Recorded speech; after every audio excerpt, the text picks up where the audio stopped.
Smartphones, a device for which you, along with 7.3 billion people, use daily, has transformed our lives with its convenient uses for communication, social media, or even watching this video. Now, although smartphones have revolutionized today's society, what impacts do they have on our own health? Well, in today's video, I'll be discussing how smartphones impact the brain and whether you should start monitoring your daily consumption. So without further ado, I would really appreciate it if you could like, comment, and subscribe for more content like this. So let's get right into it. Okay, so imagine this. You get a text message from your crush or the girl you admire, which makes you eager to click on it. Now immediately, this text causes your brain to release dopamine, which is a chemical that makes you feel good. Now, the problem is this dopamine burst is temporary, which leads to a letdown, and our brains want more and more dopamine, which triggers the habit of checking our phones constantly. And in short, after continually doing this process, you're draining yourself. You're filling your mind with anxiety and excitement, which ultimately leads to stress. Also, instead of actually talking to this girl and creating a connection in real life, you create a connection that was made online. And studies have shown that this negatively impacts our brain by impairing our emotional and social skills. Like for example, have you ever been in a position where you're super social when texting, however when you meet in real life you're shy and awkward? Well, there's an explanation to that. It's your phone killing that connection.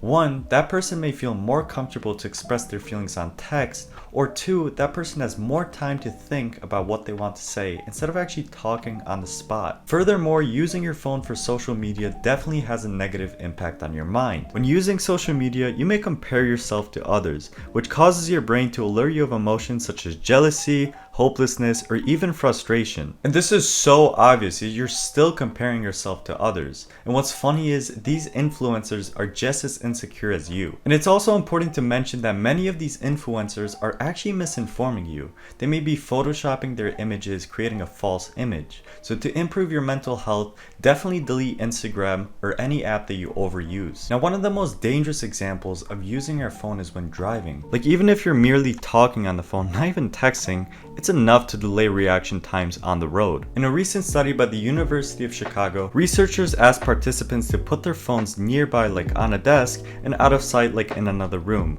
Later, the participants were asked to perform a series of tasks to test their abilities to process, focus, and remember certain information. And what's interesting is that these participants actually performed far better when their phones were out of sight. It's also important to mention that the blue light emitted from your phones actually restrain the production of melatonin. This causes your sleep quality to actually decrease, as it's more difficult to fall asleep and wake up the next day. And I could definitely relate to this statement, as even if I use my phone for more than 10 minutes before bed, it's definitely more difficult for me to fall asleep. Also, an interesting fact that I've learned to improve your sleep is actually to have your phone at least 3 feet away from your bed before going to sleep. By doing so, you limit radio frequency exposures. So it's definitely clear smartphones have an impact on our brains and ways of thinking. However, what'll happen if we reduce that time on our phones? Well, I could list many differences. However, the first and by far biggest difference that I've seen was the amount of extra time that you actually get. By reducing your screen time, you'll definitely become more productive as you set aside distractions and you become more creative. Also, reducing my time off of social media definitely allowed me to become more grateful in my life.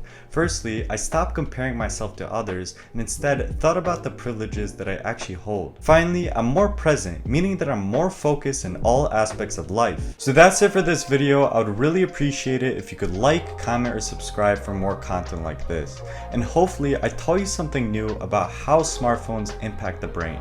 So I hope you enjoyed the video. Goodbye, and I'll see you in the next one.